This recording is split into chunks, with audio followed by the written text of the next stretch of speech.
The following broadcast is sponsored by Dr. North and Watson, Optometrists, PA, serving the Twin Cities since 1988.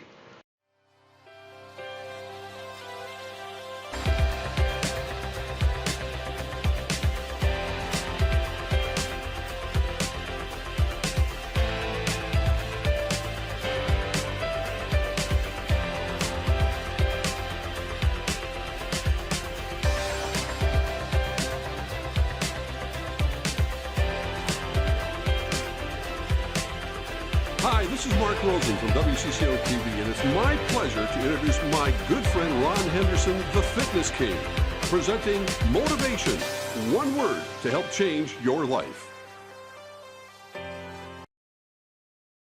Welcome to Motivation. I have the pleasure today of having my friend Chris Massoglia. Welcome to Motivation. Thank you. And I can't shake your hand because we have the shelter. I know. We'll have to air elbow We're here. going to air elbow. I like Yeah. that. And folks, as you know, you notice the distance too. This is intentional because we want to make sure that we're being protective, preventative, and thinking about the other people that we come in contact with. Although we're both healthy, we wanted to make sure that we made you aware of the fact that that's why we have this distance here. Yep. So several years ago, I had the opportunity to interview Chris. You were starring in the movie Gracia? Yeah, because of Gracia. Because of Gracia. Yeah. And good movie, and now you're doing something else. I am. Okay. I don't think people ever really leave acting once they're in it. Yeah. Okay. Once an actor, always an actor. I Right. guess.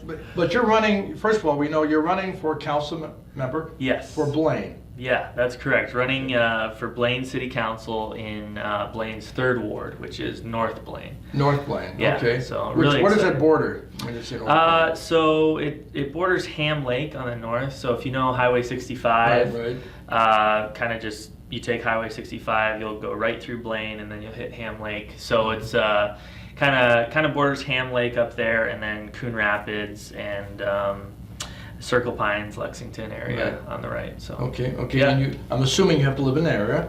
yes, you have to live in the district of wherever you're running. Right. So that's where I live. I moved up there from Minneapolis when I was 18, so almost 10 years ago. Really? So, yeah. In Blaine. Yeah, in Blaine. Ah. So it was a big switch from Minneapolis to Blaine, but my church community is there. I have a lot of friends there, and so that was just kind of where my wife and I decided to buy a house, raise a family, all that kind of Right. stuff. So you said your church. What church do you go to? My church is called Way of the Lord. It's a non-denominational church. Oh yes, I've been there once. Yeah. Okay, yeah, yep. So that's it's up in Blaine. It's kind of hidden in a little neighborhood. Right.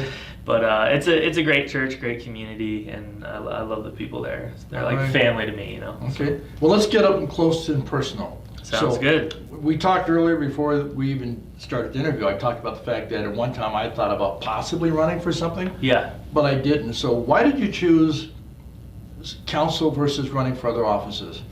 Yeah, well, that's a great question. I chose council because I feel like it's kind of an entry level, office as far as, it's not like you're trying to run for like state senate or state rep or anything super crazy. And, when I talk to people, the city council role is really more about just the city and just the community and the neighborhood. We're not dealing with all these hyper partisan issues that are going on at the state level or the federal level.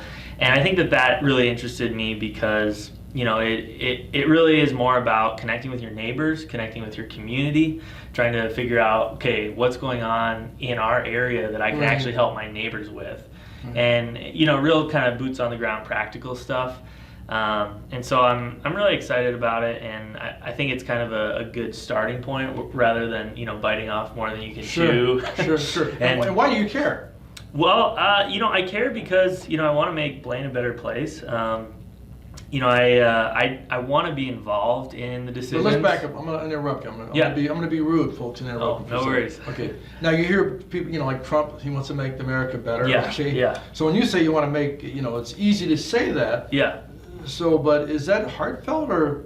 It is, yeah. I mean, I live in Blaine, and there's things that I've, seen that I want to, change or have a voice in. Right. And that's the biggest thing is, I think, especially for young people, a lot of times we can kind of sit back and be like, oh, why doesn't the city do this? Or why is my property tax going up? Or why don't we have more sidewalks or whatever? Right. And, for me, I just decided, like, I don't want to just be somebody that sits back and complains about the city or complains about the government. Like I want to actually be involved, Right, like I want that. to have a voice and, try to make my city better. And I think my city is a great place. I love Blaine. I love living in Blaine. So I'm not like, oh, we need, everything's broken. We need to fix it. Like that's not my campaign at all. But I do think that there's things that can be done that we can improve on, like spending and, safe roads, safe sidewalks. So there are some things that I do want to look at. Mm-hmm. I like that. Yeah. So you're running as a nonpartisan, right? Yes. Yeah. Why? Well, most city councilmen, like the mayor, all that is nonpartisan. But you can choose to bring, your politics into it kind of as much as you want. But I'm running as nonpartisan because, again, it really is about the community and the neighborhood.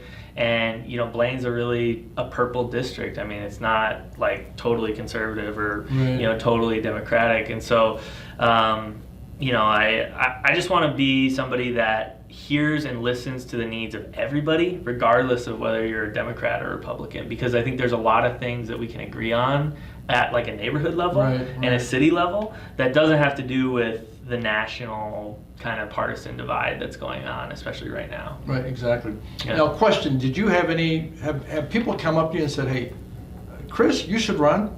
Yeah. Was there some of that? Yeah, definitely. I had a lot of people kind of asking me about it. I do a lot of events with my church and a lot of conferences and stuff. And one of the things that I've heard a lot is, we need more young people involved. Right. Like we need young voices involved in the city, involved in our community.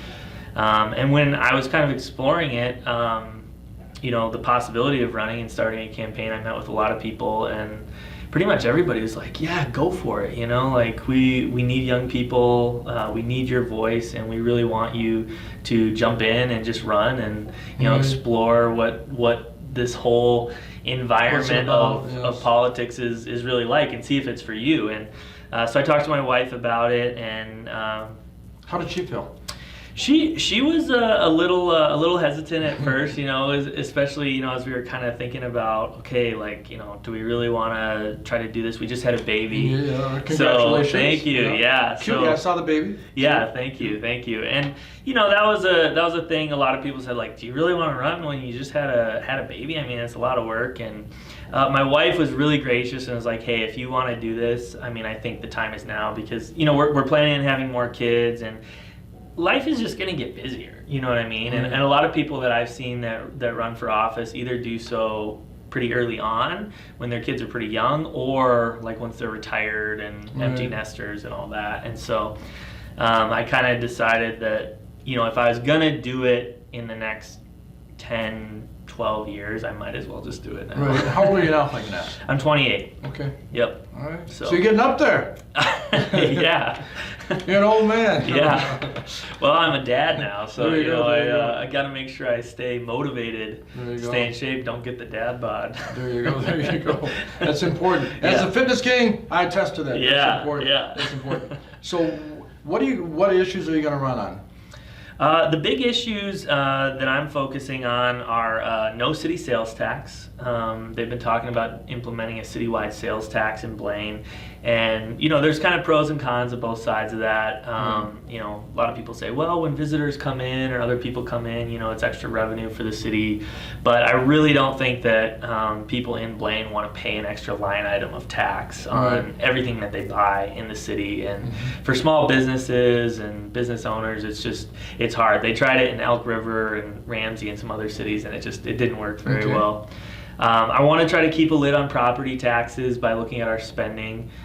Blaine's budget has increased 8 to 9% every year for the past 5 to 6 years, and it's hard to keep property taxes low when you're spending a lot, and you just need what are they spending it on?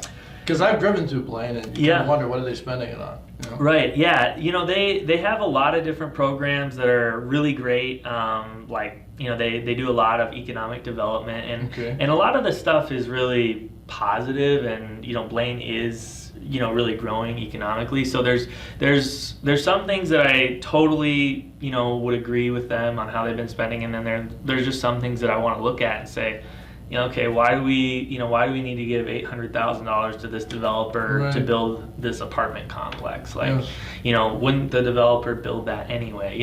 Those kind of things where it's like, we just need to take a look at some of those things, and I'm still diving into the budget and the line items, and city finance is pretty complex. It's a pretty different accounting system than like a business would have, because it's not just, oh, here's our expenses, here's what we're bringing in, here's what we're putting out. It's like, this category and this category and this category and this category, and oh, we're over budget on this category, so we're going to pull from this category, and then we're over on this category, we're going to pull from this. And so it's like you really have to do a pretty deep dive into it. Look at the numbers. Yeah. So, and then the other thing is, I do want to, try to keep Blaine safe. Safe city. I want to do more sidewalks for people walking, and kids riding their scooter, stuff like that, especially during this quarantine. I mean, everybody's been out walking, and I know, it's unusual. Yeah, I mean, everybody's out. It's like, stay inside, and then everybody wants to go out and walk, right? But we've just been walking around, Shauna and I, and we've seen a lot of people that just walking in the middle of the road with their baby in the stroller and two dogs, right in the middle of the road, right in the middle of the road. And it's like, we need some more sidewalks and safe paths for people to walk. And we also need to look at how many officers we have on duty, because Blaine has like 60,000 people in it, and I think we only have like 6 to 7 officers on duty at a time. So oh, really? Yeah. So there's some things that we can look at to make sure Blaine stays safe. Does Anoka blend in with that a little bit? The sheriff's department a little bit? The sheriff's department does kind of a different category of stuff.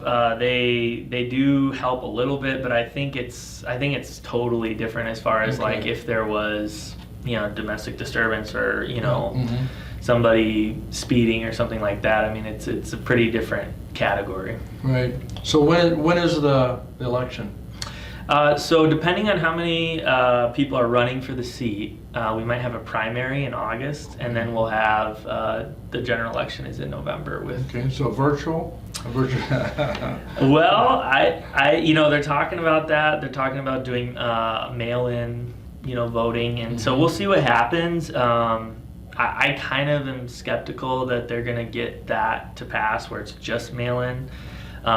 You can do absentee ballot voting, so a lot of people might choose to do that. And if you're interested in doing that, you can look on the Minnesota Secretary of State's website. You can order a absentee ballot.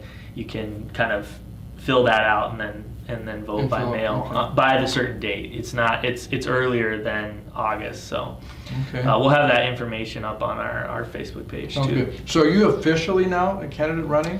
The filing is actually today, so I'm actually gonna be filing this week. So I've officially announced, and I've talked to people, and I'm kind of starting to get the word out. I feel honored. Yeah. On Motivation today. Yeah. This will air this Thursday on Motivation on Channel 6. Awesome. Yeah. First interview. Yeah, that's great. Okay. All right. So the election. Tell me a little bit about the process. So you decided you're run. What do you have to do with this? How much work is actually involved in this? Are you looking for people to help you? How does it work? I've never been. Well, it's actually a lot of work. I mean, it's a lot of planning. It's a lot of boots on the ground, actually getting out and connecting with people. Right. I think it was kind of interesting, even with Mike Bloomberg, running for president. Spent millions of dollars on ads and just crazy amounts of money on advertising, and it can be tempting to do that. Like, hey, let's just put Facebook ads out there, or I do digital marketing as well, so I'm pretty familiar with Google ads and Facebook ads and all that kind of stuff. But really, people want that personal connection. People want to meet you, hear where you're at, who you are. Right. They want to feel like, okay, this person's actually going to listen to what I want Right. to have happen in my city, and this person's going to be my voice. And Right. you know, that's what I want to come across to my neighbors as that candidate who will actually hear them and listen to them. And so that takes getting out there, meeting your neighbors, going door to door, just getting in front of people and saying, hey, this is who I am, and Sure. this And is that hard now, going door to door with all the stuff that's shelter? Yeah. People Yeah. are so shy right now. Yeah, it's definitely going to be interesting with the whole shelter in place, stay safe, Minnesota. Right now, I've been kind of going around just leaving Post-it notes on people's doors saying, hey, you know, I'm not door knocking right now due to COVID, but I'm going to be coming by the next couple weeks, the next couple months to introduce myself, just to kind of get my name in front of people. Right, and right. And I found that there's people sitting out on their front porch that are craving, you know, that human interaction, Sure. and Oh, yeah. they're really wanting to talk, and they're like, you know, hey, come over here, let me tell you about this issue that I'm dealing with, and you know, the city Right. said they were going to fix my ditch, and there's water Oh, yeah, going oh, into yeah, my oh, driveway, and you know, all this kind of Oh, stuff. So there's people that are really wanting that engagement, and then you know, I think that there's people that are really still pretty concerned about the corona and don't want any human Right. interaction at all still. So Right. so it'll be interesting to see how that all plays out. Okay. Have you thought about, you know, there's pros and cons of, what would be the con of you running for office? You know, negative stuff coming back at you.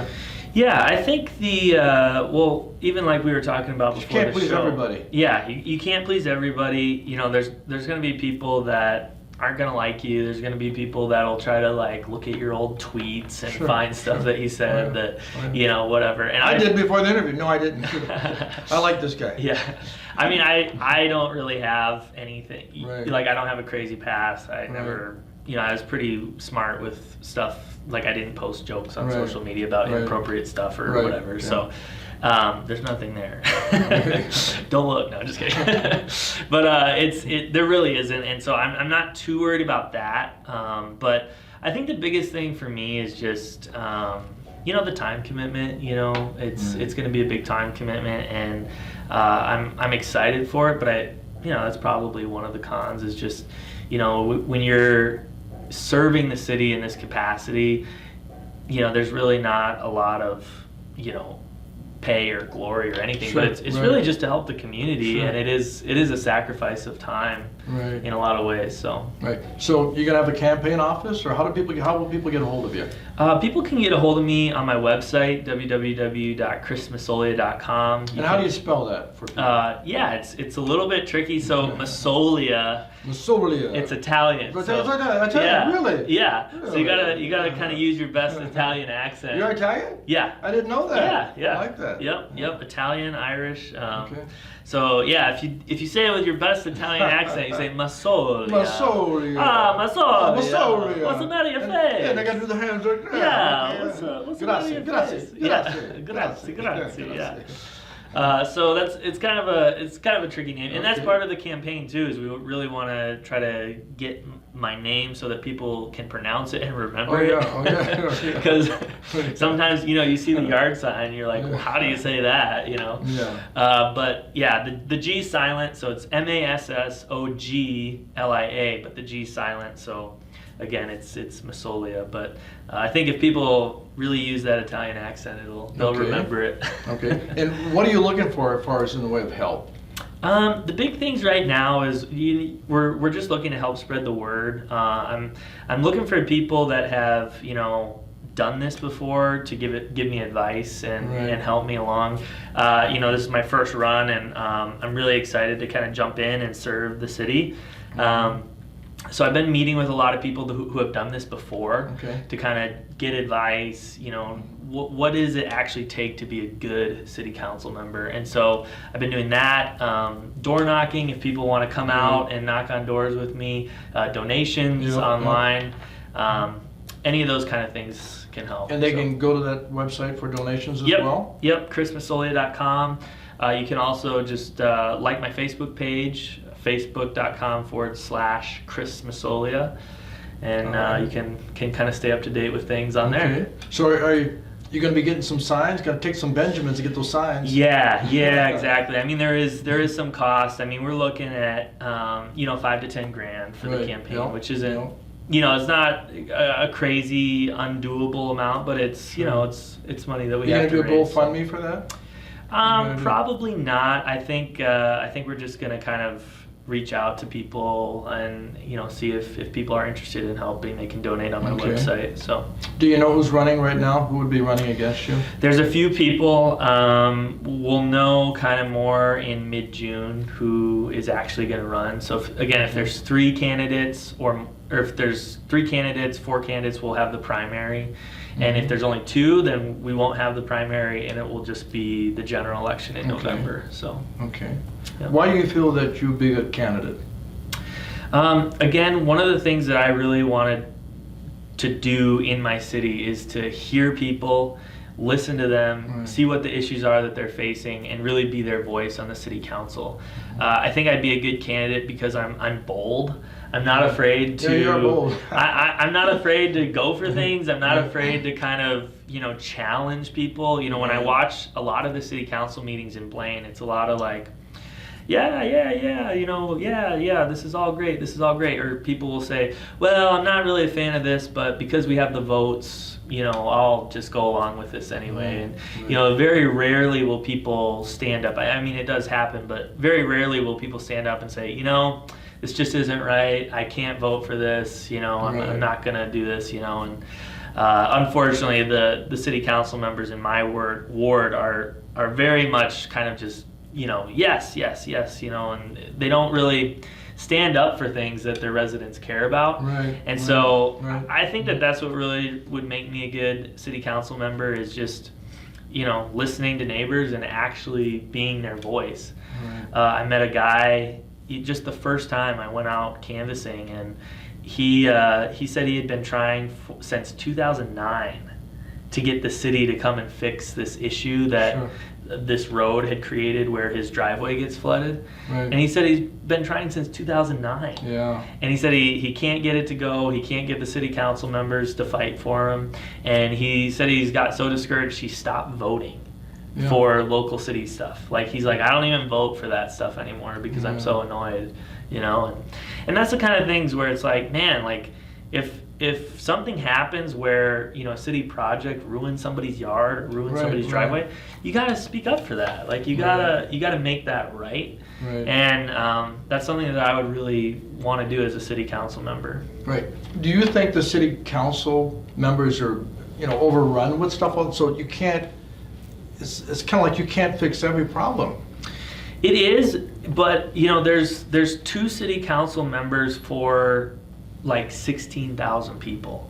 And if you look at those 16,000 people and how many people are reaching out, it's not like it's overwhelming. It's not like it's you get 100 requests a day for fix my yard. It's not like that. It's more like hey, this development went in and they ruined one of my trees accidentally. They uprooted it. It's gonna die.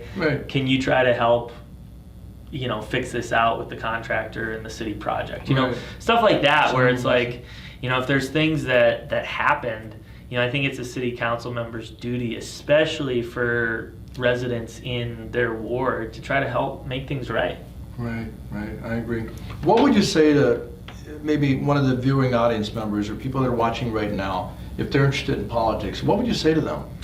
I would say go for it. This is my first campaign. This is my first time running, and I'm just excited to jump in and just show up and see how I can help my neighborhood and my community. And I think that a lot of people think about running for office or kind of wonder what it would be like. And I would just say be bold, go for it. I'm a big believer that you don't want to live with regrets. You don't want to live with, well, what if I had tried this, or what if I had started my own business, or what if I had ran for office? You don't want to live like that. And so I would really encourage anybody that's watching, just go for it. Just show up, be present, connect with people that are involved, and you'll be surprised at just reaching out and saying, hey, I'm interested. what can I do? What do you think I should do? People will try to get you to run. I mean, you were telling me somebody was trying to get you to run. So I mean,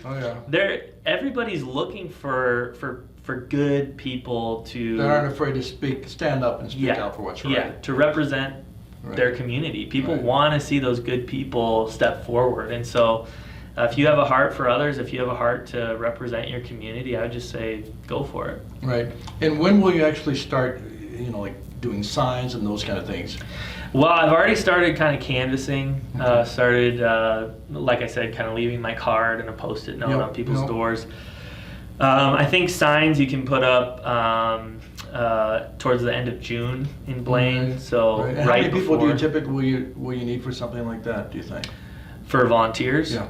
I think the more the merrier. The more people that you can get out knocking on doors, handing out cards saying, hey, this is a great candidate. He's an honest guy. He really wants to help keep Blaine safe. He wants to keep property taxes low. The more people that are talking to their neighbors, it's just, it's many hands make light work. It's the more people that pitch in, the more the message gets out. So. Right. If you were going to give an elevator speech, on why people should vote for you, give it right now. Well, I would say, hi, my name is Chris. I'm running for Blaine City Council, and I'm running to keep taxes low and to keep our community safe. And I would also ask people, how's the city been treating you? What are some of the things that are on your heart, on your mind? Because I want to be a candidate that actually listens to my neighbors, listens to my community, and represents their needs and fights for their needs at the city level. So. All right. Make Blaine good again, right? No, I know. I had to throw that. Yeah. You got to have fun. Is that copyrighted by now? I don't know. You got to have fun. Yeah. But it's funny that you said that, because when you were talking about telling people to get out there and do something, probably 3 months ago, I actually trademarked the slogan, turn your when into now. Because so many people, they always talk about know your why, but people stay in that why moment. And I say you got to get out of that, and go from when to now, because people, when my kids graduate, when I do this, when I get the new job, when I get more money, you never have enough money. There's always something else to do, so turn your when into now. So if you're interested in getting involved in politics, I know Chris, he's a good young man. I'm going to help him with this campaign, which is why he's on motivation right now. I appreciate it. He's doing some good things, so turn your when into now, make a decision to get up there and actually help somebody that's trying to do good. And he's not somebody that's just trying to promote himself, honestly. He cares about people. Thanks, Ron. I really appreciate that. And I really like that. And that's, again, I mean, I had that same thought as, even with time, it's like you're never going to have the most time in the world. And so turn your win into now. I really like that. Right. That's and I got to tell you about that slogan. I was going to wait to have that trademarked, but a friend of mine said, you know what? I'm going to tell you how good that slogan is. I will pay for half of the trademark. Wow. I said, I was going to wait till I finished my book. Yeah. He said, I'm going to pay for half of it. You need to trademark that. Yeah. So I thought, well, he's going to pay for half of it. I'm going to trademark it. That's great. That's great. Yeah. That's so really good. Turn your when into now. Yeah. You're running for Blaine Council. Yep. And it's going to be starting again when? When are they going to actually start? Well, I'm starting now, but the primary is going to be in August, and then the general election in November. Yeah, I'll put some signs up for you when you do that. Thank you. Signs in the yard. I don't like to go to people's door and talk to people, because I do that all day. Yeah, but I'll contribute and spend a day putting signs up for you. Oh, I appreciate it. Sing it live on TV, and I give my word, and I always honor my word. That's important. Awesome. Thank you, Ron. I really Folks, appreciate it. You've been listening to Chris Massoglia. He's running for Blaine Council, City Council. He's a good man. And I'm Ron Henderson, a.k.a. the Fitness King. We can't do the handshake because of the virus and all that. But we're doing an air bump. Folks, and all that you do, stay fit, stay blessed, and keep watching Motivation. We're going to see you next time. Awesome. Thanks so much for having me, Ron. Thank you. Good job. Air bump. Yeah. To book Ron Henderson for your next event, call 612-386-8178 or send an email to ron@fitnessking.com. That's ron@fitnessking.com.